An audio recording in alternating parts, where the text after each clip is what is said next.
mysterious creamy filling sandwiched between two chocolate wafers. This simple cookie has been around for over 100 years. It gets crushed into milkshakes, cheesecakes, and truffles, also my mouth. In 2017, Vale Brewing infused its milk stout with real Oreos. Genius. And if the traditional flavor isn't your thing, you can try wasabi, lychee rose, and red bean Oreos from China. But this well-loved snack doesn't have a sweet origin story. Before we dive into the shady history that put Oreo on top, how about a quiz? Can you guess which of these ingredients are in Oreo's filling? Cream? Lard? High fructose corn syrup? Or all of them?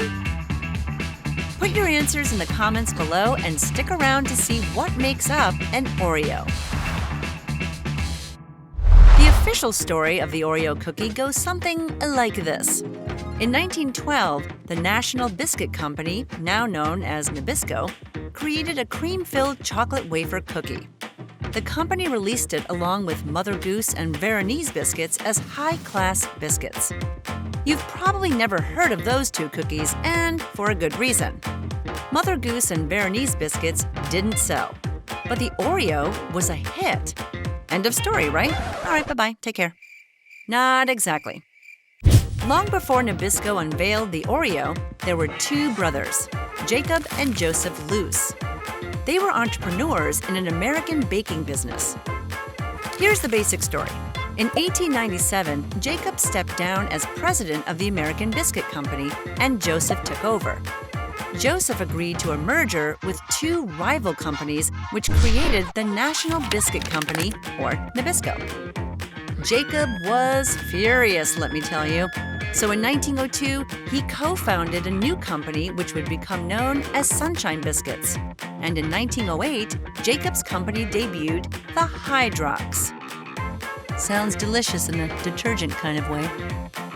This treat featured two decorative chocolate shortbread cookies with a creamy vanilla filling. Sound familiar?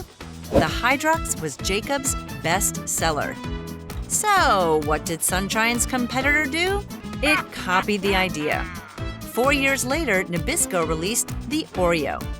And let's face it, Oreo is a much better name than Hydrox. And the name itself might be a slap in the face. Now, there are many theories about where the name Oreo came from. I'll tell you my favorite. The intricate design on the Hydrox wafers was a mountain laurel. And the mountain laurel is in the Latin genus Oreodaphne. Yeah, that must have stung. After years of battling for dominance, Oreo won. Well, that's just the way the cookies crumbled. The recipe for the Oreo sandwich cookie has changed very little over the years. And that brings us back to the quiz. While the Oreo filling used to contain lard, Nabisco changed to vegetable oil in 1997. And despite its creamy texture, there are no dairy ingredients. That's why Nabisco calls the Oreo filling creme and not cream. So the correct answer is Oreos contain high fructose corn syrup. If you got the answer right, you should go get yourself an Oreo and celebrate. Or if you're not a fan of high fructose corn syrup, you could buy a Hydrox cookie instead, now made by Leaf Brands. This recipe uses real cane sugar.